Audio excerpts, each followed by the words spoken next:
तो दोस्तों स्वागत है आपका मेरे YouTube चैनल कॉलेज विद निशा में। आज हम एलटी ग्रेड के लिए बायोलॉजी देखेंगे। बायोलॉजी हम जूलॉजी का पोर्शन देखते हैं।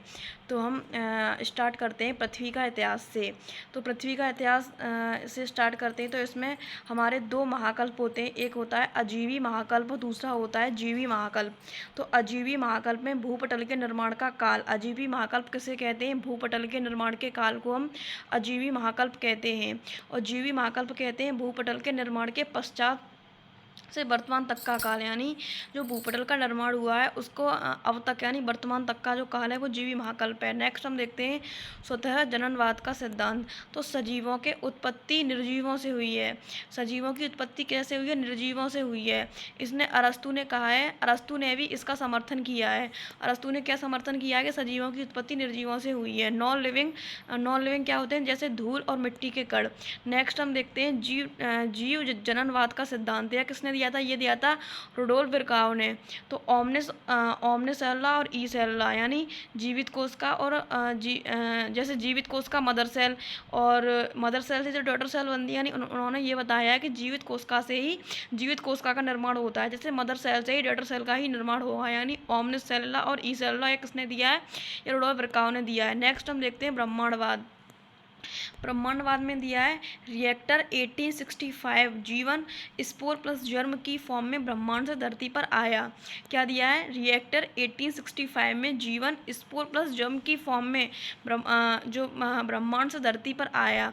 जीवन की उत्पत्ति धरती पर नहीं हुई है। नेक्स्ट हम देखते हैं हेल्महोल्ट्ज ने क्या कहा है? उल्का पिंड गिरे हैं धरती पर, उसे प्रोटोप्लाज्म था। नेक्स्ट रासायनिक संश्लेषण सिद्धांत अथवा पदार्थवाद। जैसे बायोकेमिस्ट ओपेरन ने 1924 में यह सिद्धांत दिया। किसने दिया? ये ओपेरन थे, कौन थे? बायोकेमिस्ट थे। उन्होंने 1924 में ये सिद्धांत दिया और उनकी बुक थी ऑरिजिन ऑफ लाइफ। उनकी बुक क्या थी? Origin of life. नेक्स्ट हम देखते हैं जीवन की उत्पत्ति के चरण। तो जीवन की उत्पत्ति के चरण जैसे रासायनिक विकास और जैव विकास। रासायनिक विकास को उन्होंने 4 चरणों में बांटा है। जैसे साधारण अणुओं का निर्माण और कार्बनिक अणुओं का निर्माण, थर्ड जटिल कार्बनिक यौगिकों का निर्माण और फोर्थ है अणुओं की क्रियाशीलता। नेक्स्ट हम देखते हैं साधारण अणुओं का निर्माण, जैसे जल H2, अमोनिया, NH3। अब हम स्टार्ट करते हैं सेल को। तो व्हाट इज सेल? तो cell structure and functional unit. Cell like जीवन कोशिका जीवन की संरचनात्मक एवं क्रियात्मक इकाई है। कोशिका क्या है? कोशिका जीवन की संरचनात्मक एवं क्रियात्मक इकाई है। Structure and functional unit. Cell is just like a factory. सेल क्या है? Just like a factory. कोशिका सभी जीवित जीवों की मूलभूत संरचनात्मक और कार्यात्मक इकाई है। अर्थात सभी जीव कोशिकाओं से बने होते हैं। सभी जीव किससे बने होते हैं? कोशिकाओं से बने होते हैं। तो सेल की खोज किसने की? तो कोशिका का जो सर्वप्रथम अवलोकन है वो रॉबर्ट हुक ने किया था। किसने किया था? रॉबर्ट हुक ने 1665 में सरल सूक्ष्मदर्शी का उपयोग करके किया था। जब उन्होंने कॉर्क के पतले टुकड़ों का अवलोकन किया तो उन्हें मधुकोश की संरचना में कक्षों का एक जाल दिखाई दिया। उन्होंने इन संरचनाओं को कोशिका का नाम दिया। रॉबर्ट हुक का यह अवलोकन उनकी पुस्तक माइक्रोग्राफिया में प्रकाशित हुआ था। उनकी पुस्तक कौन सी थी? माइक्रोग्राफिया। ये हमारा एक क्वेश्चन बन जाता है कि रॉबर्ट हुक का यह अवलोकन उनकी पुस्तक माइक्रोग्राफिया में प्रकाशित हुआ। नेक्स्ट हम देखते हैं एंटोन वॉन लीeuwenhoek। एक और वैज्ञानिक थे जिन्होंने रॉबर्ट हुक के बाद जीवित कोशिकाओं का अवलोकन किया। देखो, जो रॉबर्ट हुक थे इन्होंने मृत कोशिका का अवलोकन किया था और जो एंटोन वॉन लीeuwenhoek है इन्होंने जीवित कोशिकाओं का अवलोकन किया, लेकिन अपने सूक्ष्मदर्शी में बेहतर लेंसों का इस्तेमाल किया। उनका सूक्ष्मदर्शी वस्तुओं को बेहतर ढंग से बड़ा कर सकता था। उन्होंने सूक्ष्मदर्शी के नीचे गतिशील वस्तुओं का अवलोकन किया जिन्हें उन्होंने एनिमलक्यूल्स कहा। इनमें प्रोटोजोआ और बैक्टीरिया शामिल थे। नेक्स्ट हम देखते हैं एक कोशिकीय जीव निम्नलिखित सक्षम होते हैं। फर्स्ट, स्वतंत्र अस्तित्व, जीवन के आवश्यक कार्य करना। एकल कोशिका एक छोटी और जटिल संरचना होती है, इसलिए इलेक्ट्रॉन सूक्ष्मदर्शी के आविष्कार के बाद इसके सभी घटकों का पूर्ण और स्पष्ट दृश्य सामने आता है। नेक्स्ट हम देखते हैं कोशिका सिद्धांत का प्रतिपादन। तो कोशिका सिद्धांत का प्रतिपादन जर्मन वनस्पतिशास्त्री मैथियास लेडन ने 1838 में और ब्रिटिश प्राणशास्त्री थियोडोर स्वान ने 1839 में किया था। तो मैथियास लेडन ने बड़ी संख्या में पौधों का परीक्षण किया और पाया कि सभी पौधे विभिन्न प्रकार की कोशिकाओं से बने होते हैं जो पौधों के ऊतकों का निर्माण करते हैं। नेक्स्ट हम देखेंगे थियोडोर स्वान ने विभिन्न प्रकार की जंतु कोशिकाओं का अध्ययन किया और बताया कि कोशिकाओं में एक पतली बाहरी परत होती है, जो एक पतली बाहरी परत होती है उसे हम कहते हैं प्लाज्मा मेम्ब्रेन। नेक्स्ट पादप ऊतकों पर अपने अध्ययन के आधार पर उन्होंने निष्कर्ष निकाला कि कोशिका भित्ति की उपस्थिति पादप कोशिकाओं की एक विशिष्ट विशेषता है। नेक्स्ट वो कहते हैं इस आधार पर उन्होंने यह परिकल्पना प्रस्तुत की कि जंतुओं और पौधों से शरीर कोशिकाओं और कोशिकांगों के उत्पादों से बने होते हैं। रुडोल्फ विर्चो कोशिका सिद्धांत नई कोशिकाओं के निर्माण की क्रियाविधि की व्याख्या नहीं करता था, इसलिए रुडोल्फ विर्चो ने 1855 में पहली बार समझाया कि कोशिकाएं विभाजित होती हैं और नई कोशिकाएं बनती हैं। ओमने सेल्ला ई सेलुला यानी ये विर्चाओं ने दिया है। बिरकों को बिरकाव भी कहते हैं। इन्होंने कोशिका सिद्धांत का अंतिम रूप देने के लिए इसमें संशोधन किया। नेक्स्ट हम देखते हैं कोशिका सिद्धांत की विशेषताएं। जीवित जीव कोशिकाओं और सभी कोशिकाओं के उत्पाद से बने होते हैं। सभी जीव जीवित जीव कोशिकाओं और कोशिकाओं के उत्पाद से बने होते हैं। सभी कोशिकाएं पहले से मौजूद कोशिकाओं से उत्पन्न होती हैं। आकार और आकृति के आधार पर कोशिकाओं को देखते हैं। इनके प्रकार कोशिकाएं आकार, आकृति और गतिविधियों में बहुत भिन्न होती हैं।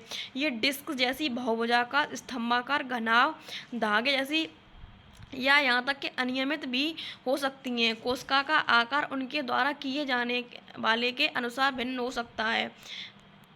एक सेकंड।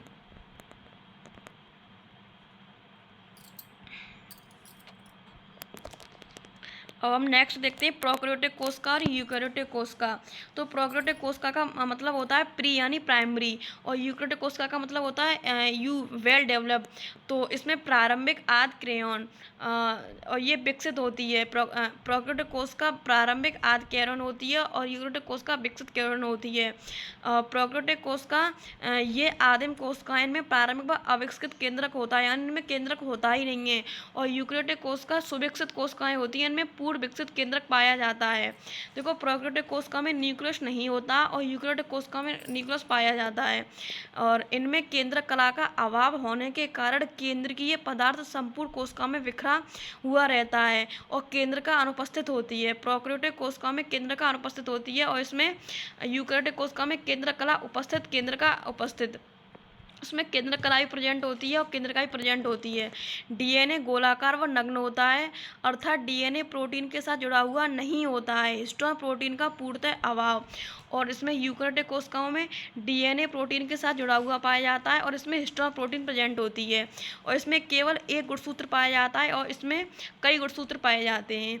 झिल्ली युक्त कोशिका अंगक जैसे माइटोकॉन्ड्रिया, हरित लवक, अंतःप्रद्रवी जालिका, और इसमें सभी कोशिकांग उपस्थित होते हैं। नेक्स्ट गोल्जी का राइसोसोम तरका आदि नहीं पाए जाते। नेक्स्ट देखते हैं कोश का विभाजन विखंडन अथवा मुकुलन के द्वारा होता है और इसमें कोश का विभाजन समसूत्री अथवा अर्धसूत्री प्रकार का होता है। कोश का झिल्ली में कुछ अंतर्वलन पाए जाते हैं जिन्हें मीजोसोम कहते हैं।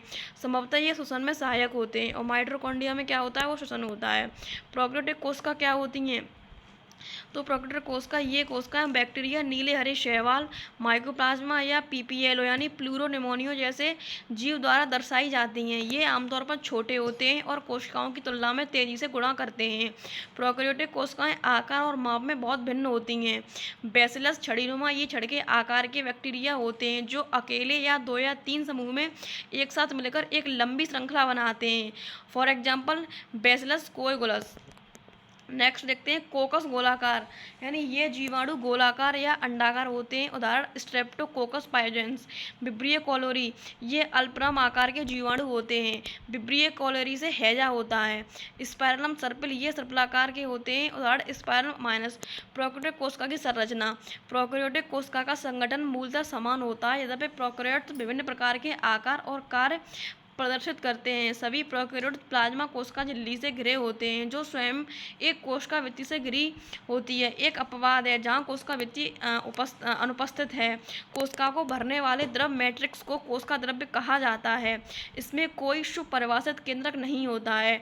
आनुवांशिक पदार्थ मूलतः अनुपस्थित होता है, अर्थात यह केंद्रकीय झिल्ली से आवृत नहीं होता है।